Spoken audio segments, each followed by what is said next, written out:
Vamos a dar inicio. Voy a compartir la pantalla para que puedan ver las diapositivas.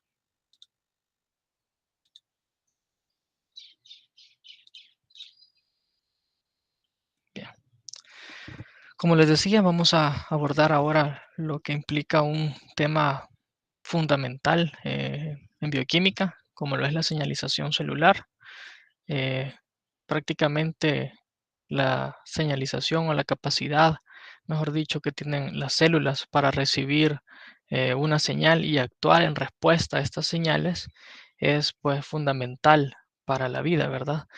Los tipos de célula o los tipos de organismos que utilizan este tipo de traducción de señales, pues incluyen células bacterianas, células vegetales y las células animales o nuestras células también, ¿verdad? Algo importante de mencionar es que estas señales o estos receptores de señales analizan, por ejemplo, lo que están recibiendo y dependiendo de esto pueden evocar una respuesta, ¿verdad? Estos pueden ser cambios en el pH, cambios en la fuerza osmótica, o en el caso de las células bacterianas, en la disponibilidad de alimento, en el caso de las células vegetales, el oxígeno y la luz, y pues también la presencia de células o sustancias nocivas, ¿verdad? En el caso de las células animales. Entonces, como les decía, la señal representa información que es detectada por ciertos receptores específicos de la membrana y estos receptores de la membrana pueden, por medio de ciertas reacciones enzimáticas y bioquímicas, eh, evocar respuestas celulares, ¿verdad? Algunas de estas señales a las que las células pueden responder los tenemos acá en este cuadrito que lo encuentran también en su bibliografía. Pueden ser antígenos, glucoproteínas de la superficie celular, componentes de la matriz extracelular, hormonas, que vamos a ver esos ejemplos ahora en esta clase, factores de crecimiento también, patógenos bacterianos, etcétera.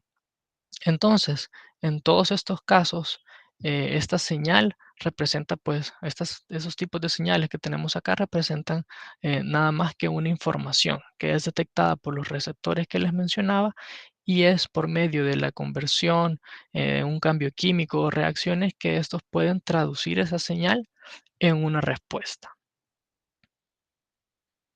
Entonces tenemos que la traducción de las señales pues es extraordinariamente específica y refinadamente sensible. ¿A qué se refiere con esto? Específica es que tienen un receptor al cual van a llegar a dar esa señal, por ejemplo.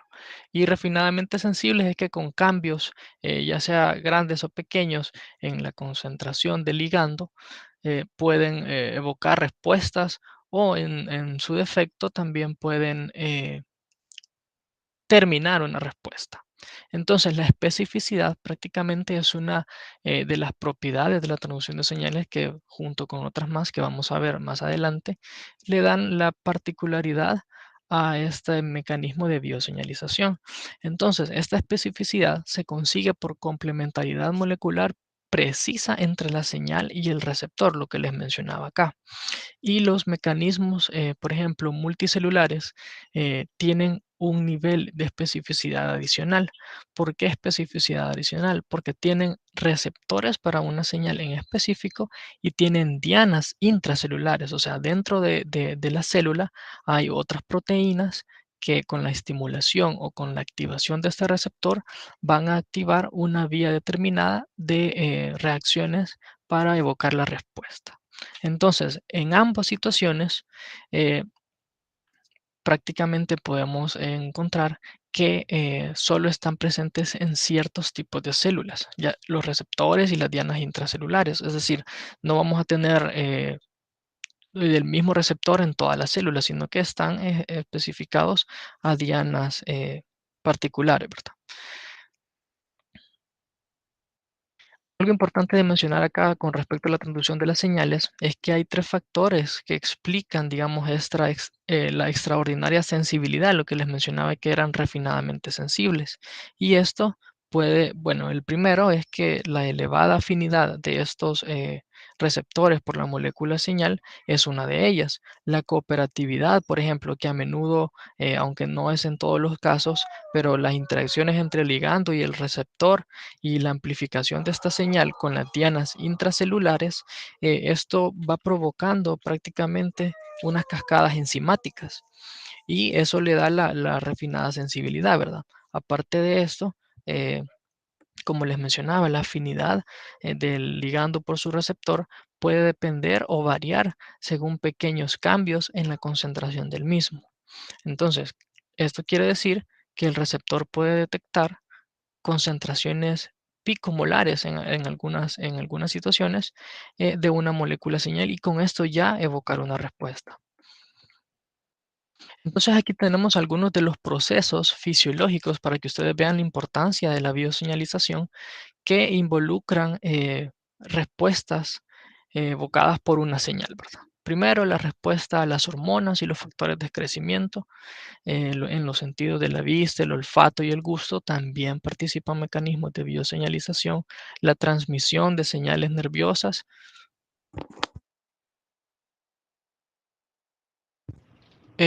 la transmisión de señales nerviosas y el control del ciclo celular. Siempre me escuchan, ¿verdad? Porque se me apagó el micrófono, pero sí. Sí, doctor, se Sí. escucha. Ok, gracias. Sí se Bien, escucha. entonces, siguiendo algunos de los procesos, como les mencionaba, control del ciclo celular, transmisión de señales, los sentidos y la respuesta a las hormonas.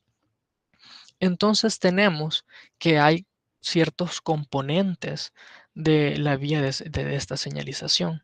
Cuando nos referimos a componentes son los que participan activamente en esta señalización. Primero tenemos una célula señalizadora o emisora, que es aquella que, digamos, libera cierta sustancia química que podría llamarse en algunos casos señal o ligando para que vaya a evocar una respuesta en otra célula. Entonces, como les dije acá, tenemos la señal de ligando, que es lo que libera la célula emisora, y la célula blanco, ¿verdad? Que es la que recibe la señal que fue liberada por la célula emisora. Y por último, en la célula blanco tenemos también el receptor celular, que es el que les mencionaba que eran específicos y altamente sensibles.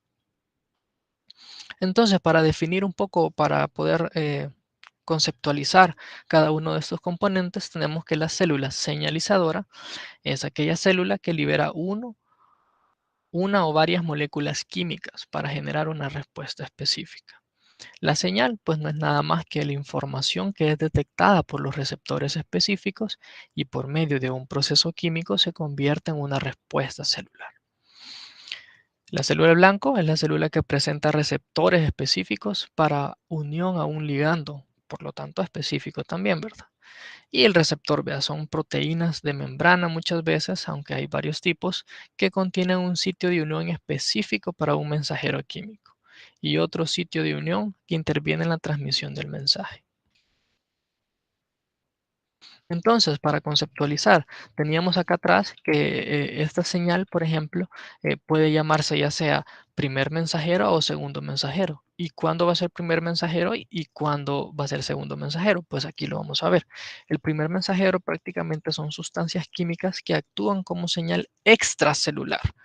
Eso es la palabra clave, extracelular, produciendo un efecto en el receptor de la célula diana, lo que desencadena la secuencia de fenómenos bioquímicos intracelulares. Entonces, según su naturaleza química, estos diferentes receptores pueden ser péptidos y proteínas, por ejemplo, como en el caso de la angiotensina 2, la endotelina, la insulina. Pueden ser también esteroides, aldosterona y estrógeno son ejemplos de estos, o también aminas, adrenalina, noradrenalina, dopamina, e incluso pueden ser pequeñas moléculas como aminoácidos, nucleótidos, iones y gases, que más adelante los vamos a ver. Entonces, podemos decir que el primer mensajero es el que actúa como señal a nivel extracelular. Entonces tenemos unos mecanismos que se han estudiado principalmente de señalización celular, y estos están relacionados con ciertos tipos de receptores o de proteínas, ¿verdad? Los primeros son el mecanismo mediante la señalización por proteínas que actúan a nivel de la membrana plasmática mediante proteínas G. Entonces son los receptores que se les llama receptores acoplados o unidos a proteínas G. En el segundo tipo tenemos los receptores con actividad enzimática intrínseca. En algunos casos, no necesariamente va a haber una actividad enzimática intrínseca, como vamos a ver, por ejemplo, en el sistema JAK-STAT, que ellos no tienen actividad tirosincinasa intrínseca, como el caso de los receptores tirosincinasa, que entran dentro de esta clasificación. También tenemos los canales iónicos de compuerta regulada, que prácticamente son los que participan en los potenciales de membrana necesarios para la transmisión nerviosa y para abocarlos, por ejemplo, en el caso de la acetilcolina, la despolarización de las membranas para que ésta pueda liberarse de la membrana presináptica y actuar en la posináptica. Entonces, por último, tenemos los receptores nucleares, que un ejemplo de estos, de los que actúan a nivel de estos receptores, puede ser la hormona tiroidea, las hormonas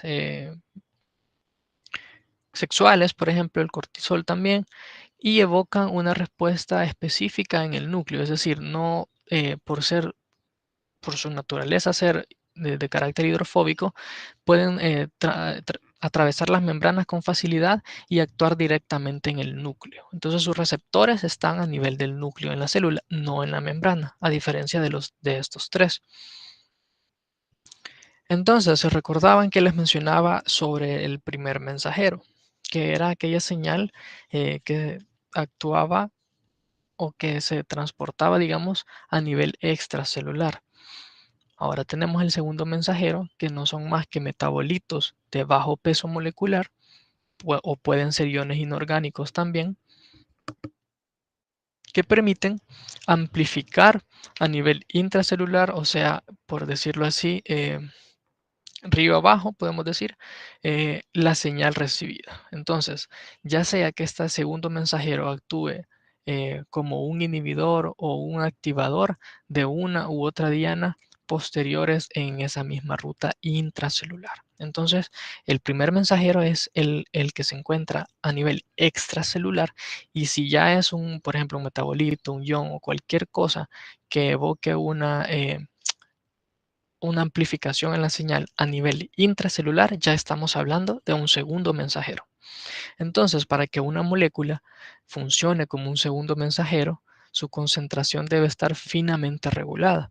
¿Por qué? Porque estos son los que evocan, como les decía, la amplificación de la señal, y en algún momento esa señal tiene que terminar. Entonces, tienen que estar regulados para que su producción pueda ser muy rápida y la interacción ligando-receptor se pueda dar, y posteriormente, cuando ya esté evocada la respuesta y ya se haya activado los mecanismos necesarios, este segundo mensajero deje de actuar como tal y se destruya o se inactiva de forma muy veloz también, para que ya esa señal eh, se termine. Entonces, porque sabemos que una señal es para una función específica, entonces no es necesario que siempre esté activado em, generando la señal. Y precisamente eh, en mutaciones o en alteraciones en estas regulaciones intrínsecas de estos segundos mensajeros son los que muchas veces evocan enfermedades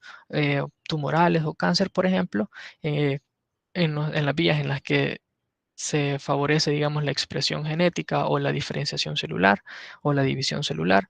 Entonces se mantiene activo y la célula constantemente está en división. Y es cuando se producen tumores, por ejemplo, o el cáncer, con alteraciones a nivel de estos segundos mensajeros. Entonces les mencionaba que la traducción de las señales tenían ciertas características. Y se recuerdan que al inicio les puse la especificidad. Entonces, la especificidad, por ejemplo, ya la expliqué, vea que tenía receptores específicos para la señal y que estaban en tipos celulares determinados, ya vea.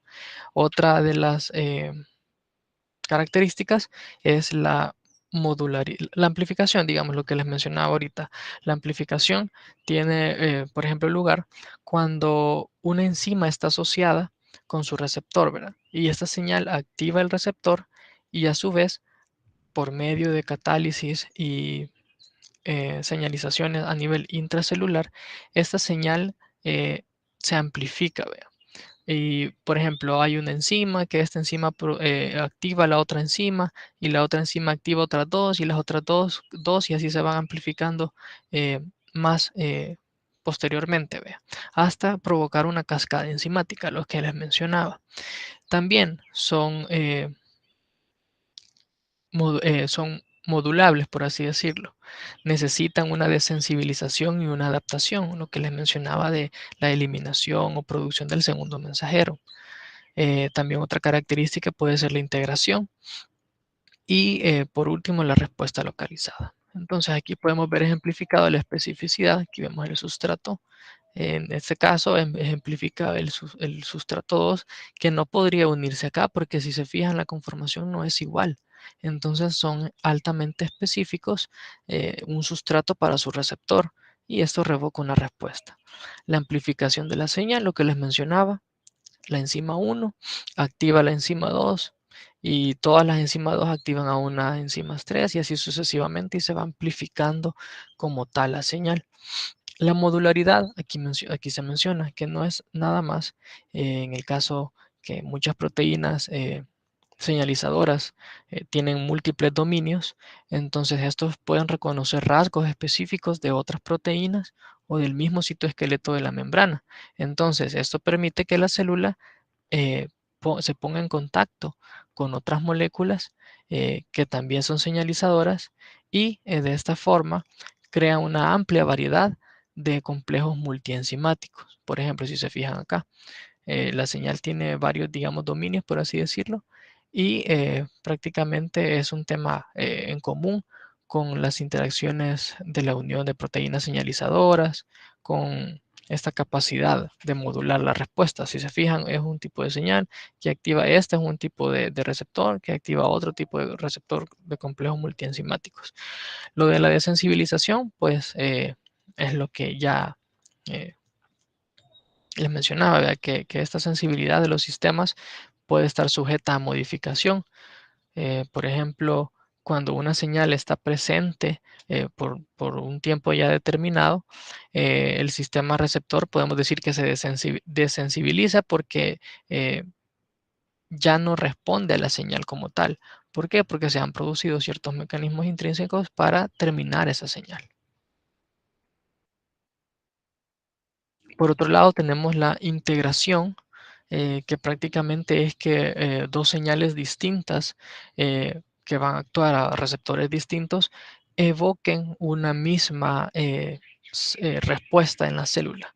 Entonces, la integración podemos decir que es la capacidad del sistema para recibir múltiples señales y generar una respuesta unificada, por así decirlo. Y la respuesta localizada, que prácticamente es la última característica de la que se conoce de la traducción de las señales o de la señalización y es muy notable en los sistemas. Por ejemplo, dentro de la célula, cuando los componentes, digamos, de un sistema de señalización están confinados en la estructura subcelular, es decir, dentro de la célula. Y esta, digamos, respuesta o esta señal en la célula puede regular un proceso únicamente local, no afecta regiones distantes, sino que se genera ahí mismo, no va a actuar, digamos, a otra célula, a otro, a otro sistema o a otro tipo de célula, sino que solo en las células donde se da la respuesta, donde se da la señal, perdón. Entonces, si hablamos un poco de la clasificación de los receptores según su ubicación, podemos definirlos de la siguiente manera. tenemos acá los receptores de membrana plasmática, en donde se incluyen canales iónicos de compuerta regulada, los enzimas receptores, por ejemplo, que son los que les mencionaba, los que tenían actividad intrínseca enzimática, ¿vea? Los receptores acoplados a proteínas G, los receptores guanil ciclasa, los receptores de adhesión, pueden ser otros ejemplos de receptores de membrana plasmática. Y por otro lado, los intracelulares, que en este caso eh, los intracelulares son los esteroideos, los retinoides y las hormonas tiroideas. Entonces, ustedes se podrían preguntar, pero que no ambos tipos de receptores evocan una respuesta a nivel intracelular. Sí, pero la particularidad de los receptores de membrana plasmática y los intracelulares, según la ubicación, es que los de membrana plasmática pueden tener tanto dominios o subunidades que están en la parte extracelular y que convergen a nivel de la membrana plasmática o transmembranal con el citoesqueleto o con el citosol de la célula. Entonces están tanto a nivel extra como a nivel intracelular. En cambio, los receptores que están, por ejemplo, los esteroideos, los retinoides, los que utilizan las hormonas tiroideas, esos únicamente están dentro de la célula. Lo que les mencionaba que por su carácter hidrofóbico no había necesidad que hubieran receptores a nivel de membrana, sino que ingresaban directamente a la célula y llegaban a actuar al núcleo de la célula. Entonces tenemos que, pues tenemos clasificación también de las señales químicas, ¿vea? Y esta clasificación de las señales químicas no es nada más que los tipos de comunicación que pueden establecerse entre, entre las células sin estar directamente en contacto. Entonces, prácticamente podemos clasificar o definir que las moléculas señal, en este caso los ligandos, pueden actuar de tres formas diferentes, incluso se puede mencionar una cuarta. Vea. ¿Cuáles son estas formas? Primero la autócrina, la parácrina y la endocrina. También está la yuxtacrina, vea. Pero en este caso, en el caso de señalización, vamos a abordar únicamente autócrina, parácrina y endocrina. Entonces, para que se recuerden un poco de lo que vieron en biología, se pueden ver estos temas, la comunicación entre células, pues la autócrina es cuando la molécula señal actúa sobre receptores ubicados en la membrana de la célula que la produjo. Es decir, la célula emisora, podemos decir, libera una señal y esta señal va a actuar sobre esta misma célula. Este mecanismo permite la autorregulación de las funciones celulares. eh, por ejemplo, en un ejemplo de señalización autócrina podría ser a nivel de las células beta pancreáticas, cuando se liberan ciertas sustancias como la insulina, en las células beta, ajá, eh, puede actuar sobre la misma célula beta para evocar una respuesta. ¿Vea? Ese sería un ejemplo. La parácrina, en este caso también un ejemplo son los islotes pancreáticos, cuando la molécula señal es liberada por el líquido intersticial y difunde a células vecinas, modificando su función. Por ejemplo, en este caso de los islotes pancreáticos también podemos ver por medio de los componentes como el GABA, que son neurotransmisores que al liberarse pueden actuar a nivel de otras de las células alfa, por ejemplo, y evocar una disminución de liberación de glucagón, ¿verdad? Entonces, son respuestas que van a ver más adelante y van a comprender con mayor facilidad cuando ya vean esos temas, ¿verdad?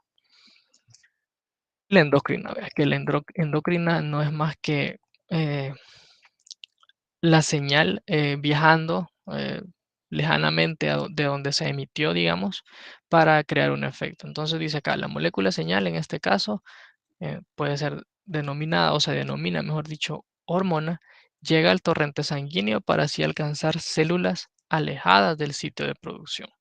Y la selectividad pues está dada por la presencia que les mencionaba de receptores específicos.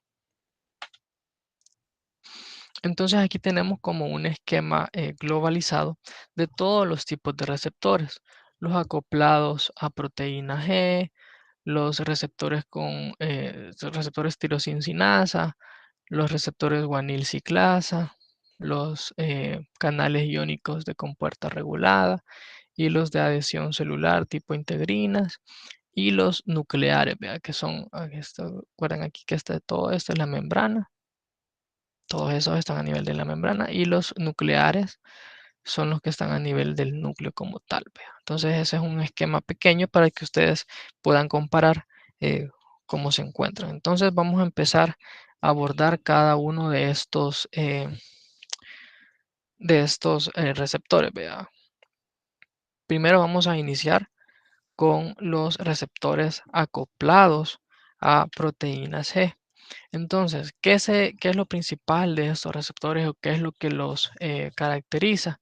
Principalmente son receptores que actúan, como su nombre lo dice, eh, a través de miembros de una familia de proteínas que se unen a nucleótidos de guanosina o simplificadamente proteínas G, ¿verdad? Entonces, la traducción de la señal a través de estos receptores está definida por tres componentes esenciales. El primero es que un receptor de membrana plasmática tiene 7 segmentos helicoidales. Esa es la primera característica de estos tipos de receptores, que tienen 7 segmentos helicoidales transmembrana. Aparte de eso, tienen una proteína G que alterna entre una forma activa o inactiva. En el caso de la forma activa, es cuando está unida a GTP. Y cuando está inactiva es cuando el GDP se ha unido.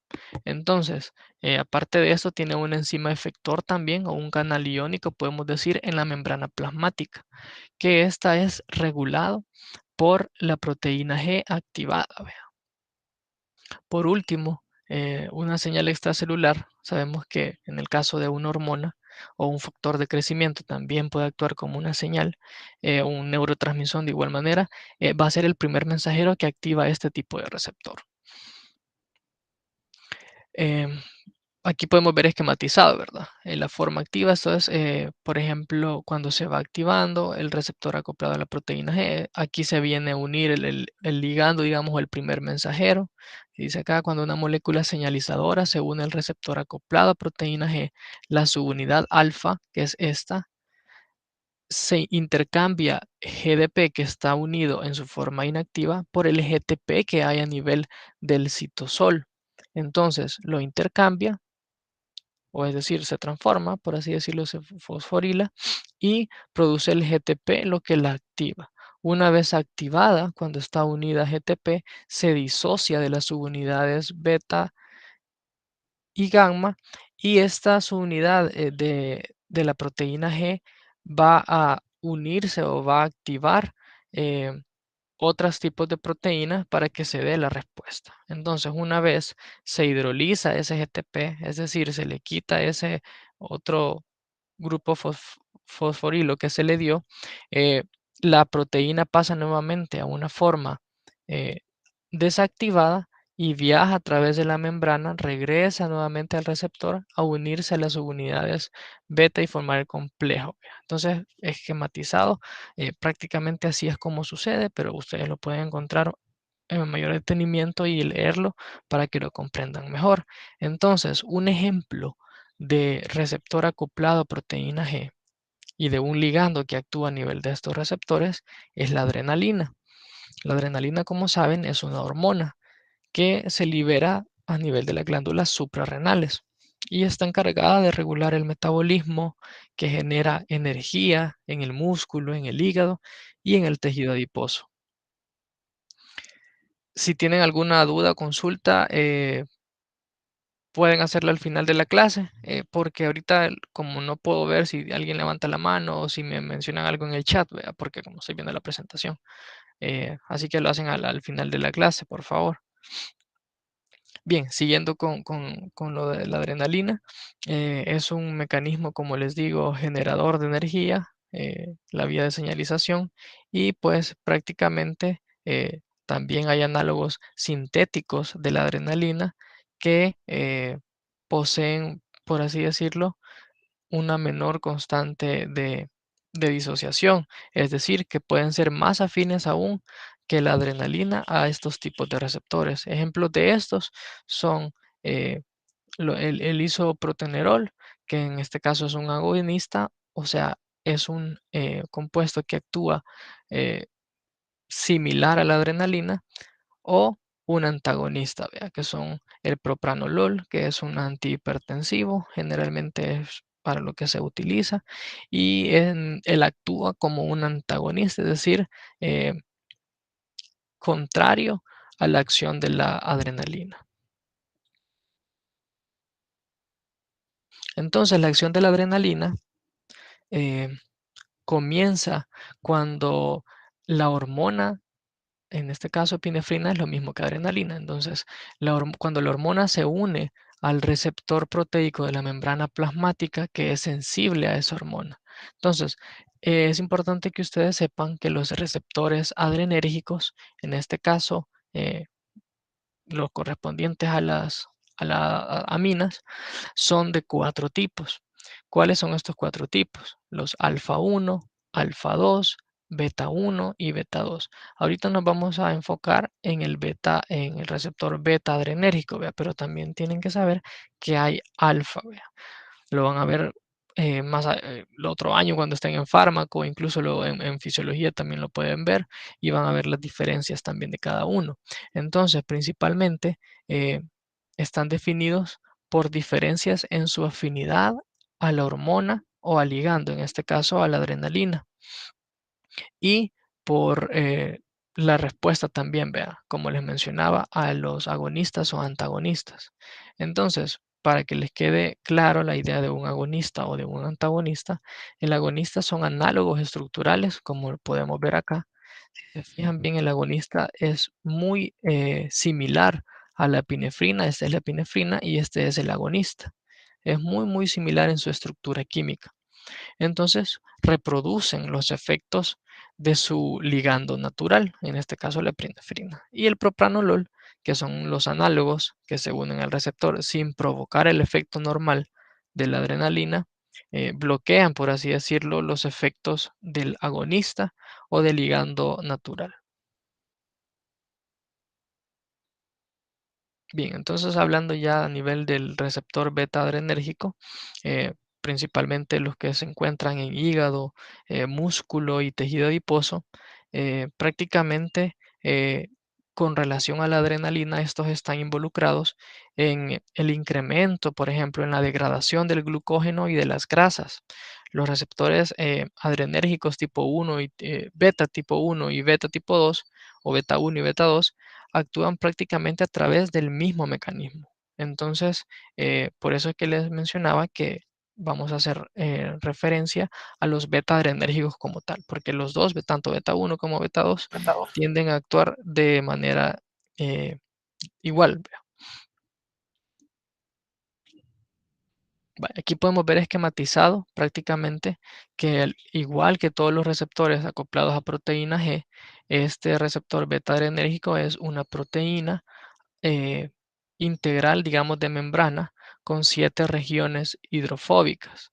Estas 7 regiones hidrofóbicas o los 7 segmentos que yo les mencionaba prácticamente mantienen de 20 a 28 residuos de aminoácidos que abarcan la membrana plasmática y la abarcan 7 veces. Por eso se menciona que tienen 7 segmentos, ¿vea? Porque, por ejemplo, aquí 1, 2, 3, 4, 5, 6, 7. Aquí cada segmento y aquí cada segmento está como esquematizado, ¿verdad? Pero prácticamente así es como es este tipo de receptor.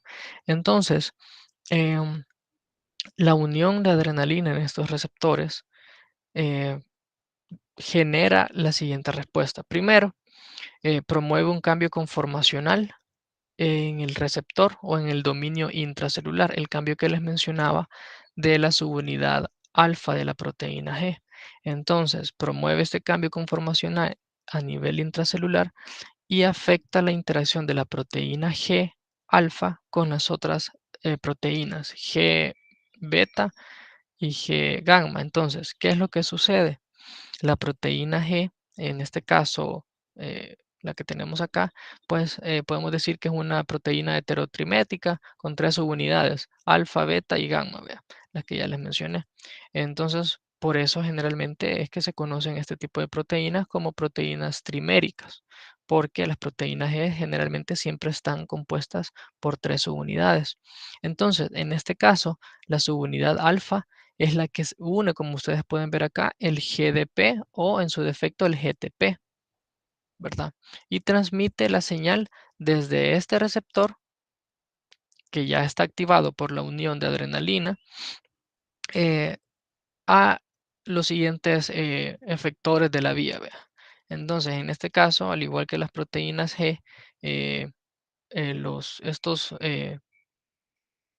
ese tipo de proteínas actúan como un interruptor, digamos. eh, Igual a otras proteínas que pueden actuar como un interruptor entre activo y, e inactivo. Prácticamente lo que hace la proteína G cuando se disocia es que va a activar, por así decirlo, a su proteína efectora. ¿Y quién es su proteína efectora? Pues es la que ven ustedes acá, la adenililciclasa. Esta adenililciclasa es una proteína también de membrana integral, vea, un integral de membrana plasmática, con un sitio activo en la cara citosólica, que es donde va a actuar o donde la va a activar la proteína, la subunidad eh, alfa activada de la proteína G.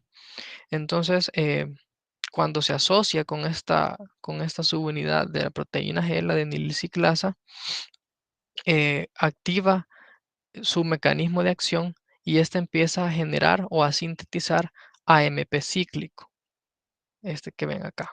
El AMP cíclico acá, pues, por estar a nivel intracelular, ¿cómo dijimos que se iba a llamar? Si evoca una respuesta, si representa una señal que evoca una respuesta, un segundo mensajero, porque ya está a nivel intracelular. Entonces, el AMP cíclico, que es producido por esta adenililciclasa, estimula, perdón, esta proteína G que activa la adenilciclasa, la estimula para producir este segundo mensajero que es el AMP cíclico. Entonces, la interacción eh, para que se produzca este AMP es únicamente cuando la subunidad alfa de la proteína G se une a la adenilciclasa. Si no está unida, esta adenilciclasa no se puede activar y no puede producir, por lo tanto, el AMP cíclico. Vea.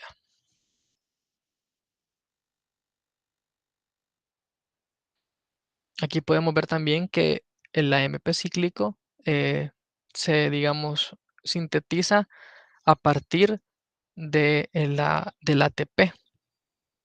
Entonces, el ATP se encuentra a nivel citosólico. Entonces, la adenilciclasa lo toma a nivel citosólico y puede de esta forma sintetizar ya el AMP. Entonces, podemos decir que, que los receptores acoplados a proteína G tienen un mecanismo de regulación intrínseco, lo que yo les mencionaba a un inicio. Este AMP cíclico no se puede estar produciendo continuamente sin detenerse, ¿ve? Sino que tiene que llegar un momento en el que la señal o este segundo mensajero eh, disminuya su producción o se elimine o se inactive para que ya la vía no siga funcionando. Entonces, la estimulación, digamos, por este mecanismo de regulación intrínseca es autolimitante y tiene una actividad GTPase intrínseca que inactiva a la subunidad G alfa S, vea, que en este caso es la que activa la adenililciclasa y convierte su GTP unido en GDP. Recordemos que la conformación eh, unida a GDP es la forma inactiva, vea. Entonces, esta subunidad ahora inactiva se disocia de la adenililciclasa, con lo que se inactiva esta proteína y deja de producir el AMP cíclico y se reasocia con el dímero beta gamma. Prácticamente se, eh, en eso se puede resumir el mecanismo de regulación intrínseca GTPasa que tiene estos receptores o esta vía de señalización por medio de receptores acoplados a proteínas G. Entonces, ¿qué es lo que hace el AMP cíclico? Porque acá tiene que hacer algo más. Tiene que activar a alguien más como segundo mensajero, tiene que llegar a evocar una respuesta en alguien más. Entonces, ¿quién lo hace? Lo hace en la proteína quinasa A. Eh, también la pueden llamar PKA. No lo vayan a confundir con el pK de lo del ácido, son cosas muy distintas.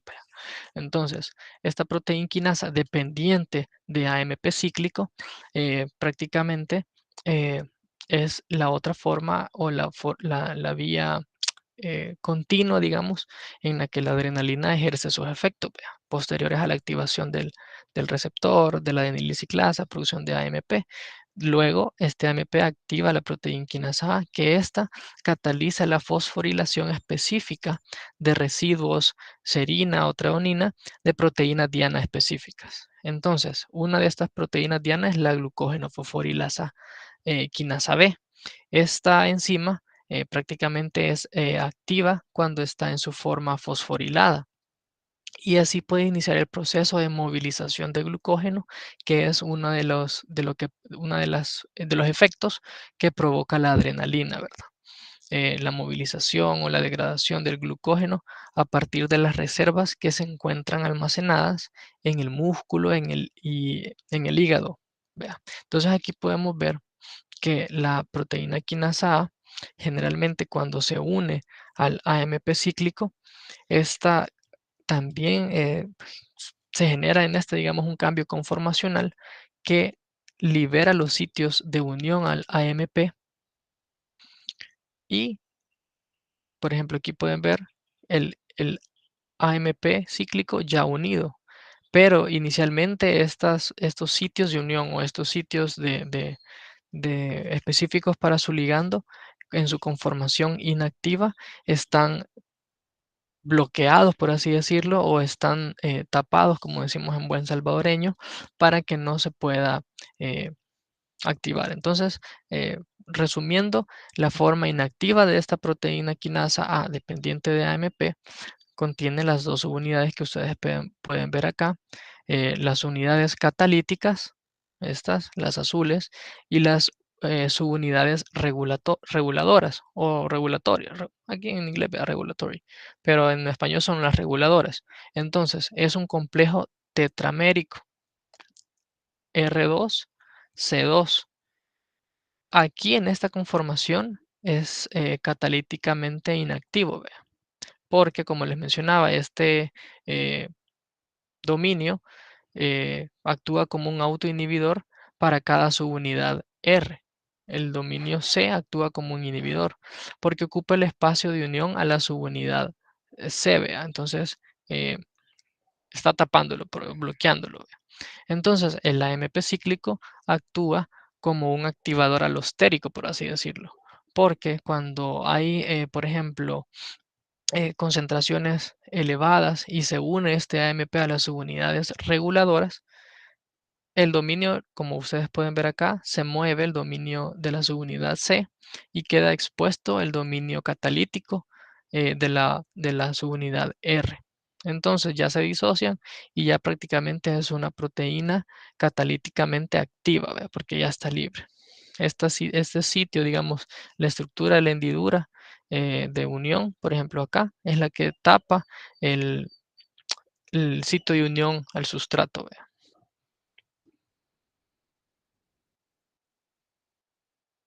Entonces aquí podemos ver prácticamente algo que algo que me faltó de mencionarles acá, es que participa también, por ejemplo, em, el sitio de unión de ATP de cada subunidad catalítica, ¿vea?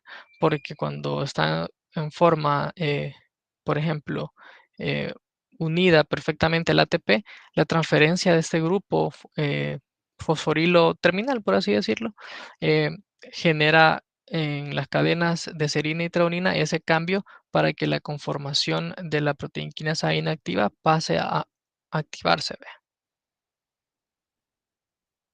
Bien, entonces siempre hablando de la amplificación de la señal hormonal, prácticamente sabemos que múltiples rutas a nivel de señalización celular generan una amplificación de la traducción de señales y una de estas es en la que participa la denilciclasa y esta impone varias etapas de amplificación. Por ejemplo, aquí ustedes pueden ver cuando llega el ligando de la epinefrina, se disocia la subunidad de la proteína G alfa, S ya activa, pasa a activar, en este caso aquí no está, bueno, aquí está escrito, pero a nivel de la membrana se va a unir con la denililciclasa, se produce grandes cantidades de AMP cíclico, los cuales activan a la proteína quinasa A dependiente de AMP cíclico, la PKA, y esta prácticamente inactiva a la fosforilasa B cuando activa, pues, mejor dicho, la fosforilasa B quinasa para que se degrade este glucógeno que está almacenado. Entonces, una vez activa la fosforilasa B quinasa, esta por otro mecanismo de fosforilación activa a la glucógeno fosforilasa beta. Entonces, esta glucógeno fosforilasa degrada el glucógeno para que ya se pueda liberar en forma de glucosa 1-fosfato. Entonces, así es como a nivel muscular se libera el glucógeno que está almacenado, que no es más que pues glucosa almacenada en músculo y en hígado. Y lo van a ver más adelante en las vías, cuando ya vean la vía glucolítica, gluconeogénesis, glucogenólisis y todo eso. Y van a ver cómo actúan las hormonas, por ejemplo, la insulina, la adrenalina, el glucagón, a nivel de estos procesos o de estas rutas metabólicas. Entonces, aquí tenemos resumidos algunas señales que se pueden usar o que usan, mejor dicho, AMP cíclico como un segundo mensajero. Por ejemplo, la hormona corticotropina, em, la liberadora de corticotropina también, la dopamina, la adrenalina, en el caso de los receptores beta adrenérgicos, hormona paratiroidea, el estimulante de la tiroides y toda una serie de hormonas que también lo encuentran en su libro que utilizan el AMP cíclico como segundo mensajero.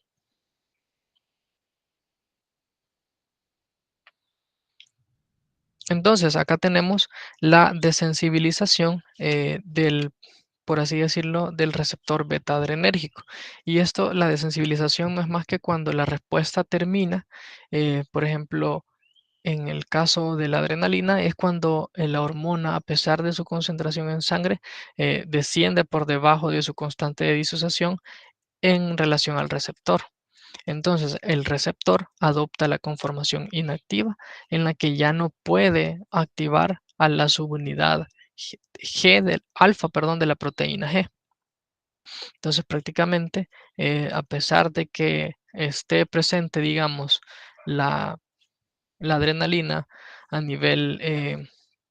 nivel plasmático, a nivel sanguíneo, pues va a dejar de funcionar. ¿Y por medio de qué lo hace? Por medio de fosforilación del receptor en la proteína beta-arrestina. Es otra proteína que participa en la desensibilización de este receptor, ¿verdad?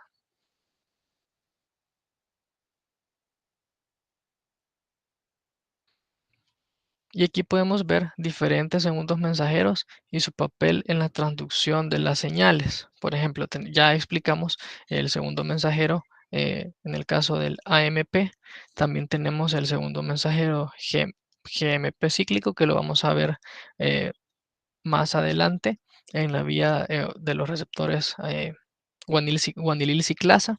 También tenemos el diacilglicerol y el inositol trifosfato o IP3 y el calcio, que también puede actuar como un segundo mensajero.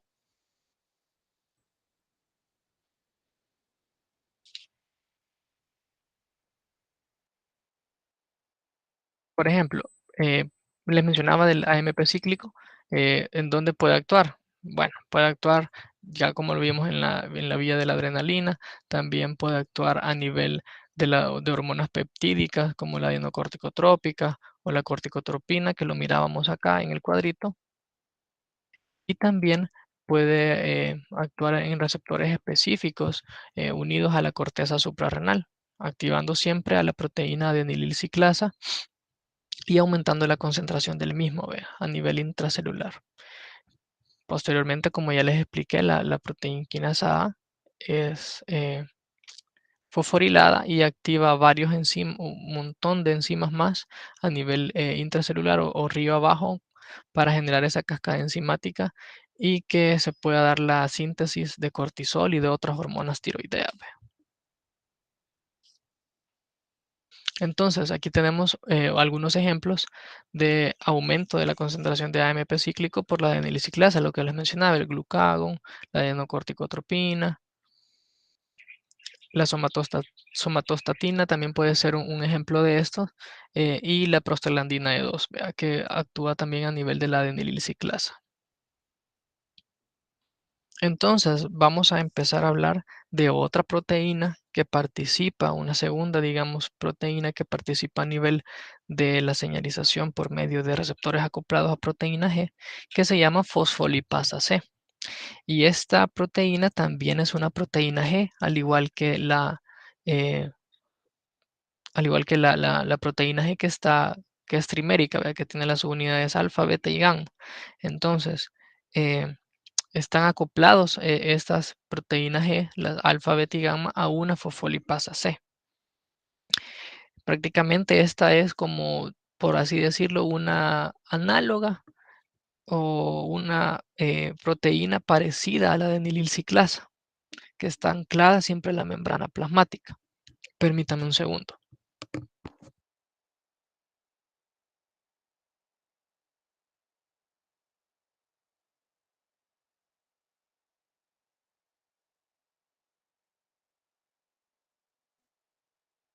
Bien, siguiendo con la fosfolipasa C, prácticamente esta cataliza la ruptura o la ruptura del fosfolípido de membrana conocido como fosfatidilinositol 4,5-bisfosfato y lo transforma aquí es PIP2. Entonces, lo transforma al fosfatidil al inositol, perdón, 1,4,5 trifosfato.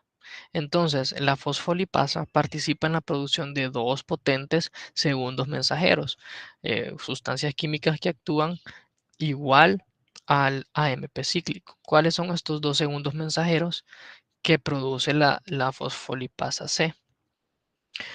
O que participa, digamos, en la producción esta fosfolipasa C. Uno es el diacilglicerol y el otro es el que les mencionaba, ¿vea? El inositol 1,4,5 trifosfato o IP3. Entonces, no hay que confundir este PIP3, que es el fosfatidilinositol 4,5 bisfosfato, con el inositol 1,45 trifosfato. El que actúa como segundo mensajero es el inositol. Vea. Entonces eso tienen que tenerlo bien en claro.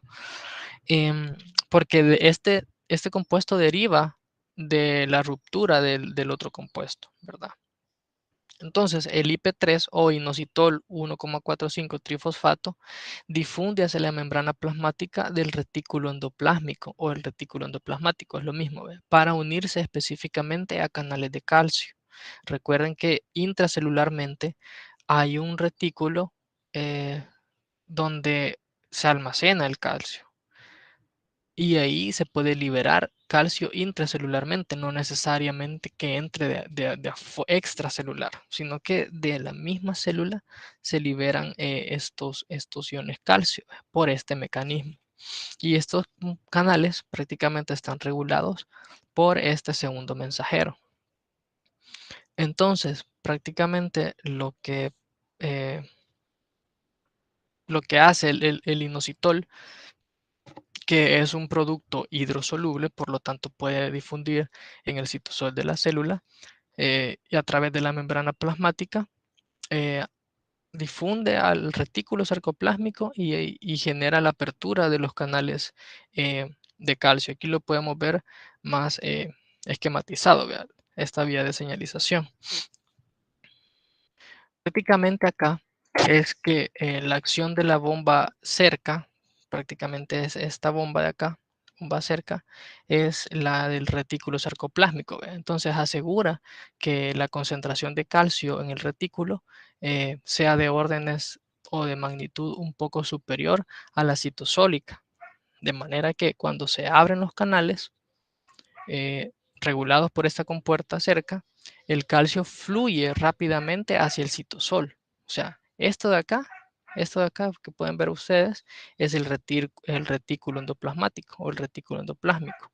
Este es el citosol, ¿ve? Y esta es la membrana plasmática. Entonces, la membrana del retículo sarcoplásmico contiene este receptor o este canal cerca, que es el que regula la salida de calcio a nivel del citosol, no a nivel fuera de la célula, sino a nivel del citosol, que es intracelular siempre. Entonces, prácticamente, cuando el calcio fluye rápidamente hacia el citosol y aumenta por ende la concentración citosólica de calcio, eh, esto genera un efecto sobre la proteínquinasa C. Ustedes pueden ver acá, aquí se esquematiza cómo van los iones de calcio a activar a la proteínquinasa C. Y por otro lado, el diacilglicerol coopera también con esta, digamos, activación, digamos, con el calcio para la misma proteínquinasa C. Entonces actúan los dos. Aquí si lo esquematizamos o lo comparamos con una característica de la transducción de señales, podría ser la integración, ¿verdad? Que dos señales distintas provocan un mismo efecto o provocan una misma respuesta. ¿Cuáles son las dos señales distintas en este caso? El calcio y el diacilglicerol, vea, que ambos activan a la proteínquinasa C en la superficie de la membrana plasmática. Algo importante de mencionar también y que ustedes tengan en claro es que hay varios isocimas de la proteínquinasa C. Recuerden qué son las isocimas, ¿verdad? Entonces, cada uno tiene una distribución tisular característica, tiene una especificidad característica de proteína diana y una función específica. ¿Cuáles pueden ser una de estas dianas de la proteínquinasa C? Prácticamente son las proteínas del citoesqueleto, pueden ser enzimas, pueden ser proteínas nucleares y todos en conjunto forman esta, digamos, familia de proteínas que tienen una amplia gama de funciones que cumplen a nivel del sistema inmune, por ejemplo, en la regulación de la división celular y prácticamente estos pueden actuar también como promotores tumorales. eh, lo que les mencionaba, que cuando se activan este mecanismo y no hay nada que lo regule, puede generar una tasa aún mayor de cáncer, ¿verdad? Por lo que ya les mencionaba. Entonces, aquí tenemos algunas señales que pueden actuar a través de la fosfolipasa C, del IP3 y del calcio. Ejemplo, la acetilcolina, la angiotensina, el angiotensinógeno, perdón, la angiotensina 2, eh, el glutamato, la hormona liberadora de gonadotropina, la histamina, e incluso la luz puede generar eso, y muchas otras. Ahí están en su cuadrito de texto, en el capítulo lo encuentran, vea, esquematizado. Entonces ahora vamos a pasar a hablar del calcio como un segundo mensajero. Prácticamente el calcio actúa en muchos tipos celulares. Lo podemos encontrar a nivel de las neuronas, a nivel de las células endocrinas. Cuando se libera, por ejemplo, insulina, el calcio tiene que ver también en la liberación de insulina de las vesículas que contienen las células beta. La contracción muscular también es necesaria. En este caso, el calcio es necesario para que se pueda producir esa contracción y el reordenamiento del citoesqueleto en los movimientos ameboides.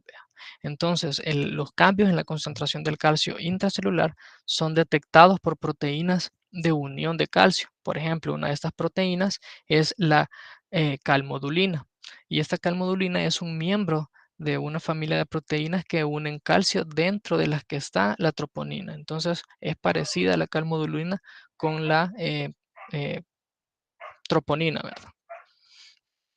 Entonces, ¿qué podemos decir de la calmodulina? Es un miembro de la familia de proteínas que unen calcio. Por ejemplo, como ya les mencioné, la troponina, y se conforma de una subunidad integral, vea, de las proteínas quinasas dependientes de calcio, calmodulina, y pertenecen a esta familia, vea. También eh, es subunidad reguladora de la fosforilasa quinasa B del músculo esquelético, vea, que también se activa por el calcio, como lo pudieron ver en el esquema anterior. Y en algunos tejidos, tanto la enzima que produce AMP cíclico, en este caso saben que es la adenililciclasa, como el que lo degrada, que es la fosfodiesterasa. Ambas son estimuladas por calcio, ya sea por el aumento de calcio o por la disminución. Vean, en este caso, eh, el calcio actúa como regulador de ambos. Y ahí están los ejemplos de algunas proteínas que son reguladas por calmodulina y por calcio. Vea. Tenemos a la adenilciclasa en el cerebro, el canal de sodio dependiente de calcio, eh, los bastones, el canal olfativo de entrada regulada por AMP cíclico, la óxido nitrico sintasa y muchas otras. Ahí lo pueden ver.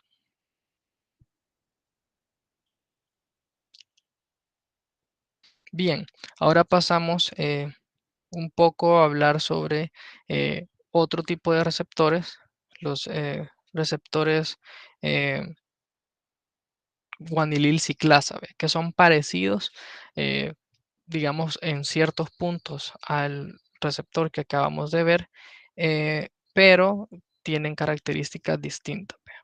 Entonces, prácticamente los receptores de guanilil ciclasa son un tipo de receptores enzimáticos que cuando están activos convierten el GTP en segundo mensajero, como en el caso de la MP.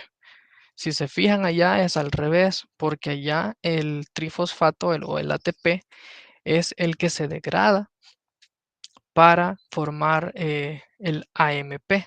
El AMP es el que activa, digamos, a la proteína quinasa A. Entonces, en este caso, eh, el receptor, perdón, el GTP es el que actúa como el segundo mensajero. Muchas de las acciones del GMP cíclico, que es degradado por el GTP, ¿verdad? O producido por la degradación del GTP, se realiza mediante la proteína quinasa dependiente de GMP, también llamada proteína quinasa G. Esa es otra proteína que participa, ¿verdad? En este caso, en los receptores guanilciclasa. Entonces, las guanilciclasa, igual que las adenilciclasa, convierten en este caso, el GTP o el ATP en AMP o en GMP para actuar como segundo mensajero. ¿Ve? Entonces, se activa por acción del GMP, esta proteína quinasa G, y fosforila ciertos residuos, serina y treonina en proteínas diana específicas. El GMP en este caso ya transporta el mensaje como el segundo mensajero en diferentes tipos de tejidos. ¿Verdad? Por ejemplo, en el riñón o en el intestino genera cambios en el transporte iónico y es aquí donde tiene que ver ciertas toxinas eh, que generan la diarrea, ¿verdad? Porque si se fijan, bueno, aquí se lo voy a, aquí está esquematizado. En el caso en el intestino, esta producción o sobreproducción o aumento en la concentración, como le quieran llamar, de GMP, produce que se genere que se disminuya la reabsorción de agua a nivel intestinal. Entonces, al disminuirse la reabsorción de agua, eh, por ende, provoca por unas ciertas toxinas que se van a unir a estos receptores, toxinas bacterianas, ¿verdad? Que se pueden unir a estos receptores guanililciclasa, generan en la persona la diarrea, ¿verdad? La conocida diarrea. Y en el caso del riñón, pueden también afectar la reabsorción de sodio o de otros electrolitos a nivel renal. ¿Verdad? Entonces, hay factores que participan en la activación de la guanililciclasa en los diferentes tejidos. Primero tenemos al factor natriurético. Este factor natriurético auricular prácticamente actúa en la guanililciclasa del riñón. esta guanilil ciclasa que está a nivel del riñón se activa por esta hormona ANF o factor natriurético y tienen que saber que es liberada por las aurículas, ¿verdad? Del corazón, esta hormona. Y cuando esta, por ejemplo, el corazón o las aurículas se ensanchan por el incremento del volumen sanguíneo, es cuando se da el estímulo para la producción de este factor, ¿verdad? Entonces, ¿qué es lo que genera este factor natriurético? Genera en el músculo liso vascular eh, una vasodilatación. Entonces, prácticamente el músculo liso vascular tiene también receptores guanil ciclasa. Entonces, al estimularse, digamos, la producción de este factor natriurético, se genera una vasodilatación, ¿verdad? A nivel del músculo liso vascular. Por otro lado, tenemos el péptido guanilina. El péptido guanilina prácticamente sabemos que en la membrana plasmática de las células epiteliales que recubren, digamos, el intestino, hay receptores guanilciclasa, lo que les mencionaba de las toxinas. Entonces, esto genera o regula, mejor dicho, la secreción de cloruro en el intestino. Entonces, este receptor eh, es diana de una endotoxina peptídica termoestable de Escherichia coli y lo que provoca es que con el aumento en la concentración de GMP se aumenta la secreción de cloruro y esto disminuye la reabsorción de agua que les mencionaba por el epitelio intestinal y eso provocaba la diarrea. ¿Ve? Entonces, por eso es que cuando hay intoxicación por endotoxina o Escherichia coli coloniza, digamos, el intestino delgado, produce esta diarrea. ¿Ve? Cuando la persona se ha intoxicado por intoxicación por alimentos, por materia fecal, etcétera. Entonces, por ese mecanismo es que se genera la diarrea. Y por otro lado tenemos el óxido nítrico. El óxido nítrico, en este caso, el receptor guanilciclasa para el óxido nítrico es totalmente diferente del que conocemos guanilciclasa común. Vea. En este caso es una proteína citosólica con un grupo hemo. Imagínense, hay también participando el grupo hemo en este tipo de receptor guanilciclasa y está unido fuertemente. ¿Y qué es lo que genera el óxido nítrico? Pues sabemos que se produce a partir de la arginina el óxido nítrico, vea, por una óxido nítrico sintasa dependiente de calcio. Entonces, en este caso podemos decir que un cofactor que utiliza esta enzima es el calcio. Vea. Entonces, en la célula diana, el óxido nítrico se une al grupo hemo de esta guanilciclasa y activa la producción de GMP. ¿Qué es lo que produce el GMP? Una vasodilatación. En este caso, los efectos disminuyen cuando una fosfodiesterasa, lo que les mencionaba anteriormente, convertía de nuevo el GMP en el GTP, ¿vea? Que ya este ya era inactivo. Entonces, ¿en qué casos actúa, digamos, este óxido nítrico? ¿Han escuchado ustedes eh, los cuando llegan crisis hipertensiva, a veces tal vez algún familiar o cuando les da como dolor de pecho o angina de pecho, entonces se utilizan los nitrovasodilatadores como la nitroglicerina puede ser uno y otros muchos que hay que lo único que generan es una vasodilatación. Entonces, el incremento en la síntesis, como dice acá, de GMP convierte, por ejemplo, en este caso, o activa en este caso los receptores de los vasos sanguíneos y esto genera una vasodilatación. Entonces, por ende, aumenta el flujo sanguíneo. Y precisamente en los humanos poseen diversas isoformas de este tipo de GMP fosfodiesterasa, distribuida, por ejemplo, a nivel de eh, los genitales masculinos, lo que provoca vasodilatación, ¿verdad? Es un efecto conocido de esta señalización o de esta vía, el efecto de los medicamentos como el sildenafil, ¿vea? Que funcionan para la disfunción eréctil. Entonces, en este caso, al generar una vasodilatación, promueven en los cuerpos cavernosos que se acumule mayor cantidad de sangre y pueda presentar erección, vea el hombre. y también para la angina de pecho, ¿vea? Con la angina de pecho no saben que la vasoconstricción de los vasos sanguíneos, entonces también generan un efecto vasodilatador para aliviar el dolor, ¿vea? Que se produce por la falta de aporte de oxígeno o la privación de oxígeno que hay en el bloqueo de las arterias coronarias, ¿vea? Siguiendo, tenemos los receptores tirosina quinasa. Estos receptores pues son siempre en la membrana plasmática y tienen eh, actividad proteína quinasa intrínseca, lo que les mencionaba, que prácticamente son un poco distintos a los receptores acoplados a proteína C. En este caso, los receptores tirosina quinasa tienen un dominio de ligando en la cara extracelular, como lo pueden ver acá. Esa es la membrana plasmática. Entonces, a nivel extracelular tienen un dominio de unión a su ligando y en la cara intracelular o citosólica tienen un sitio activo enzimático, vea, con dos dominios, el receptor entero, vea, el extracelular y el intracelular.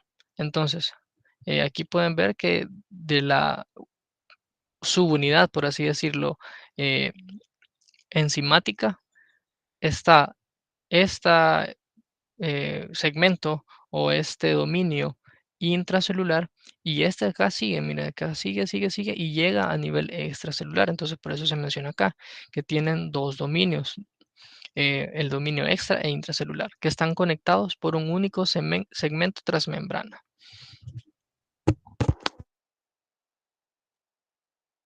Siguiendo, los receptores que se pueden relacionar con este tipo de actividad tirosina quinasa son los receptores de insulina y de factores de crecimiento y del factor de crecimiento epidérmico. Prácticamente son prototipos estos dos receptores de la insulina y el factor de crecimiento epidérmico de los aproximadamente 60 tipos de receptores tirosina quinasas que tiene un humano en promedio. ¿Ve? Entonces, prácticamente vamos a tomar de ejemplo la acción de la insulina. Entonces, la insulina, ustedes saben que regula tanto enzimas metabólicas como la expresión genética también. Tiene una vía de señalización que también estimula la expresión génica, ¿verdad? De la insulina. Entonces, prácticamente la insulina no penetra a la célula. La insulina solo se va a unir a su receptor que está eh, en la membrana, pero al dominio extracelular. Entonces, prácticamente cuando se da esa unión desde el receptor de la membrana plasmática, se genera una estimulación de las enzimas sensibles a insulina del lado citosólico. Por ejemplo, las proteínas que son sensibles a la unión de la enzima ya dentro de la célula.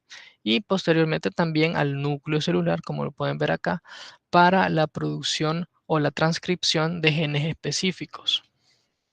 Entonces dice que el mecanismo de activación de la proteína quinasa en el caso de los receptores sensibles a la insulina es similar al descrito por la proteína quinasa A y la proteína quinasa C. Si se recuerdan, una región del dominio citoplasmático tapa normalmente el sitio activo y se desplaza después de ser fosforilada fuera del sitio activo. Entonces se parece al mecanismo que utiliza la proteína quinasa A cuando estaba inactivo y se activaba y se separaba, vea, el dímero. Entonces hay varias proteínas o muchas de las proteínas incluidas en la señalización celular em, contienen unos dominios SH2. Estos dominios SH2 tienen residuos que unen residuos de aminoácidos fosforilados como de tirosina, por ejemplo, de otra proteína. Por ejemplo, las proteínas de la vía Hack-Stat que les mencionaba. La diferencia de esta es que las proteínas de esta vía Hack-Stat no tienen una actividad enzimática intrínseca como tal. Entonces, prácticamente podemos decir que en este caso, quiero ver si no hay un esquema, pero en su libro pueden encontrar em, por ejemplo, aquí pueden ver que la subunidad alfa en este caso es la que contiene el dominio de unión a insulina, ¿vea? Y esta es la otra subunidad beta, ¿vea? Que contiene la la actividad proteinquinasa, vea. Aquí pueden ver los grupos fosforilo que transfieren desde el ATP a los residuos de tirosina en proteínas diana específicas. ¿Cuál es proteína diana? La primera proteína diana de este tipo de receptor es el sustrato 1 del receptor de insulina. Este sustrato prácticamente se va a activar por la transferencia de estos residuos de tirosina fosforilados y lo que va a hacer es que dentro del dominio SH de otra proteína que encontramos acá, que es la GRB2, esta proteína GRB2 es prácticamente una proteína que sirve como de anclaje para conectar el sustrato 1 del receptor de insulina con otra proteína llamada proteína SOS. Entonces, qué es lo que genera este tipo de señalización? Prácticamente las involucradas en este caso son unas proteínas quinasas activadas por mitógenos, por eso se les llama proteínas MAP, proteínas quinasas activadas por mitógenos, y estos no son más que el prototipo de una familia de pequeñas proteínas G que intervienen en esta vía de traducción de la señal. Vea. Cuando el GTP se une a esta proteína RAS, puede activar a una proteína quinasa RAF1, la primera de las tres proteínas quinasas de esta cascada enzimática. Por ejemplo, RAF1 ustedes lo pueden ver acá en el esquema. Primero se fosforila, digamos, RAS. Esta RAS activa a RAF1 y RAF1 posteriormente activa a MEC, la cual al final activa a ERK, que es la que actúa a nivel del núcleo. Entonces, por esa vía, la insulina puede promover la transcripción génica por medio de estas proteínas o de estas cascadas enzimáticas. Lo pueden leer con mayor detenimiento en en su libro de texto. Prácticamente aquí está esquematizada otra de las vías, por ejemplo, lo que les mencionaba de las proteínas RAS-MAP, y hay otra vía siempre estimulada por el receptor, por el sustrato 1 del receptor de insulina, que es la vía de la fosfoinositol quinasa 3, que es esta que ven acá, fosfoinositol quinasa 3. Prácticamente esta ruta de señalización es análoga, digamos, de la que utiliza la proteína GRB2. Aquí podemos ver acá. Entonces, GRB2 no solo participa en esta vía de señalización a nivel de las proteínas MAP-RAS, sino también a nivel de la fosfoinositolquinasa 3. Entonces, esta no es la única proteína, la GRB2 no es la única proteína que se une al sustrato 1 del receptor de insulina, sino que también está esta, eh, la proteína quinasa B. Vea. Entonces, esta enzima de la fosfoinositol quinasa 3 se encarga de unir el extremo fosforilado o el dominio SH del sustrato 1 del receptor de insulina, y de esta forma activada ya la fosfoinositol quinasa 3 convierte el lípido de membrana, que es el fosfatidilinositol 4,5 bifosfato, aquí lo pueden ver acá, convierte este fosfolípido de membrana en fosfatidilinositol 3,4 trifosfato, que es este de acá. ¿Cómo lo hace? Mediante la transferencia de un grupo fosforilo utilizando el ATP. Entonces, este grupo, si ustedes pueden observar acá, tiene una cabeza, por así decirlo, con múltiples cargas negativas. Estas múltiples cargas negativas sobresalen al lado citoplasmático de la membrana, o sea, al citosol, ¿verdad? Dentro de la célula. Y por medio de esa rama, podemos decir, de señalización, interviene otra cascada de proteínas que es la proteína quinasa B. Entonces, el fosfatidilinositol lo que hace aquí es, con sus cargas negativas, activa la proteína quinasa B cuando ésta se une a este segmento de fosfatidilinositol. Entonces la proteína quinasa B, también llamada AKT, eh, puede activarse, digamos, o fosforilarse ya en su conformación activa en residuos de serina o treonina de sus proteínas diana. ¿Cuál dijimos que era una de las proteínas diana? La glucógeno sintasa quinasa 3 o la glucógeno sintasa 3 quinasa, como le quieran llamar. ¿Qué es lo que hace esta proteína? O esta enzima, mejor dicho. Generalmente esta enzima, la glucógeno sintasa quinasa 3, que es esta de acá. Esta, si se fijan acá, cuando está unida la glucógeno sintasa a un grupo fosforilo, está inactiva. Cuando se separa de ese grupo fosforilo, ya está activa. Entonces, esta enzima, prácticamente en su forma no fosforilada, o sea, en su forma activa, fosforila a la enzima glucógeno sintasa, si pueden ver acá, la glucógeno sintasa quinasa 3 en su forma eh, activa, fosforila a la glucógeno sintasa para que se produzca la síntesis de glucógeno. Entonces, ¿qué es lo que hace la insulina en esta vía de señalización? Recordemos que una de las acciones de la insulina es estimular la síntesis de glucógeno, ¿vea? No la degradación como lo hace la adrenalina o el glucógeno. Entonces, en esta vía, cuando es fosforilada la proteína quinasa B, esta de acá, la glucógeno sintasa quinasa 3 se inactiva. Entonces, cuando se inactiva esta enzima, la glucógeno sintasa quinasa 3, porque la PKB o la proteína quinasa B la fosforiló, esto impide que ésta pueda inactivar la glucógeno sintasa. Entonces, cuando esta proteína está inactiva, ya no se da esa inhibición, por así decirlo, de la glucógeno sintasa y esta puede seguir produciendo o seguir sintetizando el glucógeno en el hígado y en el músculo esquelético. Entonces, podemos ver cómo por medio de la acción de la insulina y por medio de proteínas y de eh, cascadas enzimáticas, puede inhibirse, digamos, o puede estimularse, mejor dicho, la síntesis de glucógeno. Entonces, podemos decir que una tercera vía, esa es la segunda vía. La primera habíamos dicho que era esta, la que la insulina promueve la expresión génica, ¿vea? Por medio de MAP-RAS y del sustrato 1 del receptor de insulina.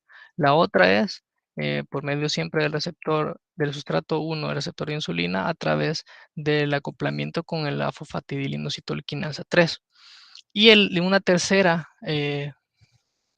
vía de estimulación de la insulina puede ser en el músculo y en el tejido adiposo cuando la proteína quinasa B, si ustedes se fijan acá, esta proteína quinasa B provoca con participación de otra proteína que se llama clatrina el movimiento de los transportadores GLUT4. ¿Para qué funcionan estos transportadores GLUT4? Van a ver que más adelante que estos transportadores se necesitan para que la glucosa pueda entrar a la célula. Porque la glucosa por sí sola, por difusión facilitada, como lo hacen las hormonas esteroideas, por ejemplo, no pueden ingresar o no pueden atravesar la membrana plasmática. Entonces, para que se capte la glucosa en sangre o a nivel extracelular, se necesitan de estos GLUT4. Y precisamente estos GLUT4 están presentes en músculo y en tejido adiposo. Entonces, el movimiento de estos transportadores GLUT4 desde las vesículas intracelulares a nivel de las membranas estimulan, como les digo, la captación de la glucosa en sangre y es otro mecanismo por el que la insulina promueve la captación de glucosa. Por eso es que los pacientes, por ejemplo, diabéticos, necesitan insulina para muchas veces para reducir los niveles de glucosa intracelular. ¿Ve? En estos casos es cuando no hay resistencia, ¿ve? Porque eso es otro tema aparte y lo van a ver el otro ciclo en el mecanismo de la diabetes. ¿Ve? Entonces, en este caso, la insulina participa en esos tres mecanismos de señalización de la translocación de los GLUT4, la inactivación, o mejor dicho, la activación de la glucógeno-sintasa, eh, y en la transcripción génica. Entonces aquí está esquematizado prácticamente todas las proteínas que participan, ustedes las pueden ver acá, que tienen que ver en estos vías de señalización. Y algo muy importante es que al igual que las otras vías de señalización que tienen una estimulación, digamos, o un proceso de regulación intrínseco para que esta señal deje de producirse, en esta vía de señalización de las tirosineasas también hay un mecanismo para terminar la actividad, ¿vea?, de esta ruta. ¿Y cuál es este mecanismo? Es prácticamente a partir de una fosfatasa específica de la, del fosfatidilinositol 3. Entonces, ¿cuál es esta proteína que participa? Es la proteína PTEN. Esta proteína PTEN, generalmente en los humanos, elimina el grupo fosforilo de la posición 3 de este fosfatidilinositol fosfato, dando PIP2. Entonces, este PIP2 ya no puede, ustedes pueden ver acá, ya no puede activar de la forma igual en la membrana, por ejemplo, aquí ya no puede activar a la proteína quinasa B, y esto ya trunca, digamos, la ruta de la señalización. Entonces, la proteína que participa, digamos, en eh, la inhibición, por así decirlo, o la terminación de la ruta del fosfoinositol quinasa 3 es esta proteína PTEN.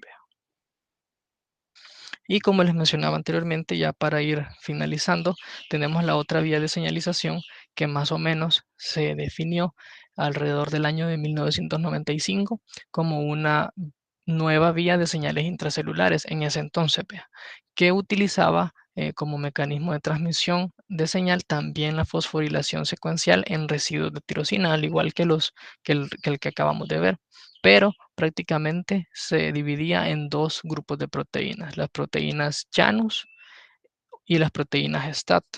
Estas proteínas Janus se demostró más adelante que tenían asociación con receptores de las citocinas y que mediaban la respuesta inmune también, y eran, por ejemplo, se daban también con la transmisión de la señal. Por ejemplo, las JAK eran las que activaban a las STAT, y era también como una cascada enzimática. A diferencia de las otras, estos receptores no tenían una actividad proteína quinasa intrínseca. Entonces, estas últimas proteínas STAT son proteínas intracelulares en estado latente que prácticamente se activan al ser fosforiladas por las Janus, ¿vea?, por las JAK, y eso genera una traslocación, digamos, o que se trasladen estas STAT al núcleo, donde al final se unen con el ADN para activar la transcripción génica, ¿vea? Entonces aquí podemos ver esquematizado por medio de dónde es que estas proteínas se fosforilan, y si ustedes son observadores pueden ver aquí a una proteína, una vieja conocida, ¿vea?, las GRB2.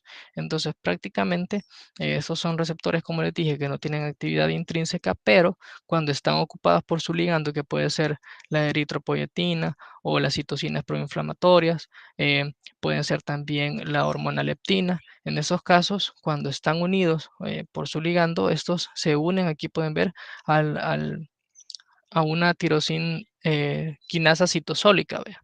Entonces, en este caso, cuando están unidas a la tirosin quinasa citosólica, por ejemplo, pueden producir dimerización de esta proteína, y al final esta proteína quinasa, la JAK soluble, le llaman también, la relacionaban antes con el dios griego de dos caras. ¿Por qué?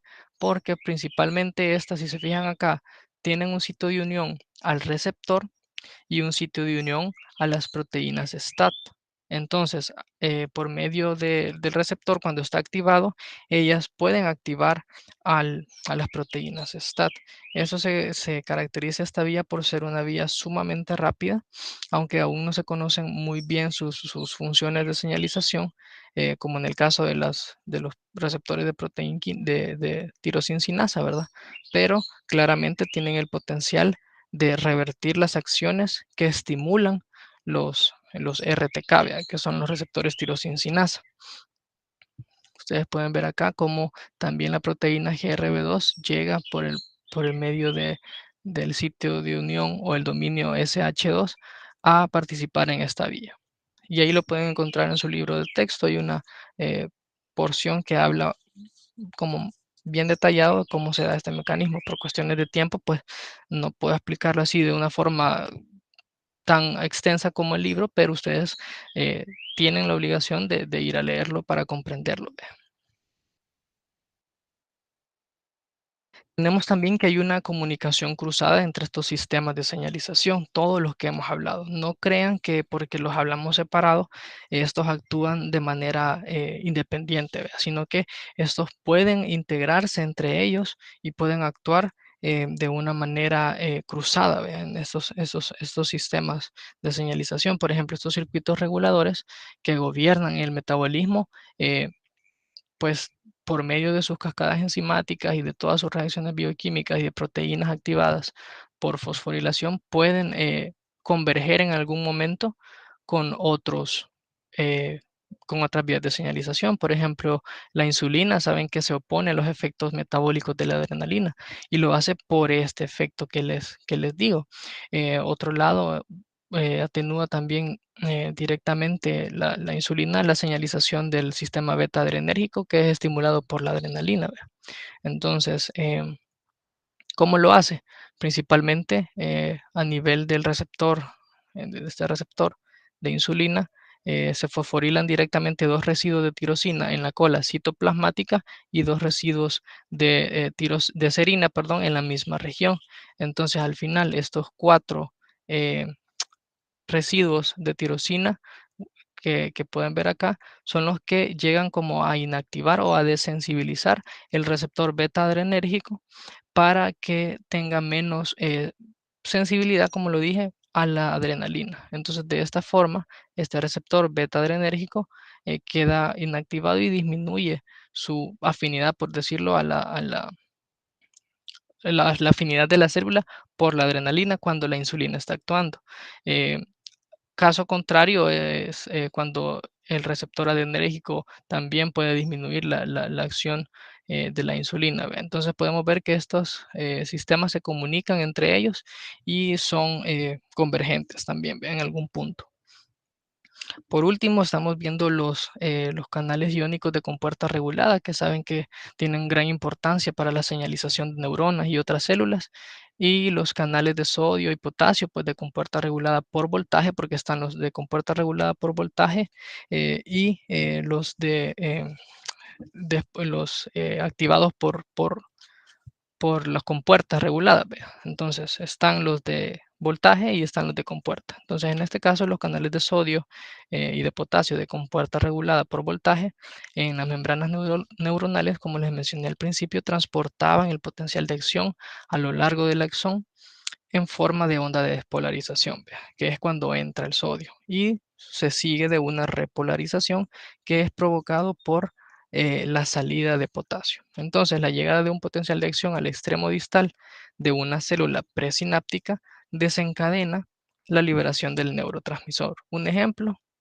puede ser la acetilcolina, ¿verdad? Y aquí podemos ver el otro ejemplo que es el potencial eléctrico transmembrana que hay, vea, con los cambios de cada uno de estos iones a nivel extracelular y a nivel intracelular, ¿verdad? Por último, tenemos a los receptores nucleares, que esos prácticamente se pueden decir que abarcan las hormonas tiroideas, los esteroides y el ácido retinoico, que son sus ligandos, y ejercen efectos por un mecanismo distinto a las otras hormonas. ¿A cuáles otras hormonas? A insulina, adrenalina, porque ya vieron que ellas actúan a través de otro tipo de receptores. ¿Y cómo actúan estos receptores nucleares? Pues directamente en el núcleo, como les mencioné. Por su alto, digamos, naturaleza hidrofóbica, son transportadas por proteínas cuando van en el plasma, proteínas específicas, pues, desde el punto de liberación hasta los tejidos. Ya en los tejidos, por su facilidad de atravesar las membranas, ya se llegan a unir, digamos, y a desencadenar los cambios conformacionales en ciertas proteínas receptoras que son capaces de interaccionar con secuencias reguladoras específicas de DNA que son los elementos de respuesta a hormona o HRE. Y aquí pueden ver esquematizado también esa vía de señalización que la van a ver más a detalle eh, en otras, cuando ya vean un poquito más de genética, ¿ve? Pero es importante que conozcan cómo funcionan estos receptores para que comprendan de una mejor manera. Y hasta aquí llegamos con la clase del día de ahora. La bibliografía, pues todo, absolutamente todo, lo encuentran en Leninger, en la séptima edición, en el capítulo 12. Aquí les especifico las páginas para que ustedes puedan leerlo y comprenderlo de una mejor manera. Hasta aquí nos quedaríamos entonces. No sé si hay alguna duda o algo que quieran preguntar. Si no, pues nos quedamos hasta acá. Muchas gracias, jóvenes, y suerte a los que... Sí, tiene una duda, Natalia Beatriz. ¿No? Bueno, entonces nos quedamos hasta acá. Los que tienen discusión, pues lleguen temprano porque se pasa lista. Métanse al enlace a la hora, ¿verdad? No se pasen. Tengan todos un feliz día. Nos vemos en otra Gracias, ocasión. doctor. Gracias, doctor, Gracias, doctor. igualmente. Buen día. Gracias, doctor. Gracias. Bueno, Muchas gracias, doctor. Que tenga un feliz día. gracias igual. Buenas, disculpe doctor, tengo una duda. Es que noté de que no nos ha caído ningún correo nuevo. No sé si va a ser siempre por el mismo correo que nos ha caído antes. Bueno, en mi caso no me ha caído ningún otro correo. ¿Correo Es de qué? Disculpe. de, del enlace de la discusión. Ahí lo encuentran en la plataforma donde dice exclusivo estudiantes, si no mal recuerdo, y ahí están los grupos, los enlaces para entrar a cada uno de discusión. Están por grupo, están separados por grupo. Entonces, cabal donde dice exclusivo estudiantes, ahí pueden encontrar los links para entrar a las discusiones. Ok, muchas gracias, doctor. Bueno, ya saben. Solo comentarle a los compañeros que los links de las discusiones son los mismos y los pueden encontrar en el calendario de Google dentro de su cuenta institucional. Bueno, pues ahí está. Pues son los mismos, son el mismo siempre para el mismo grupo.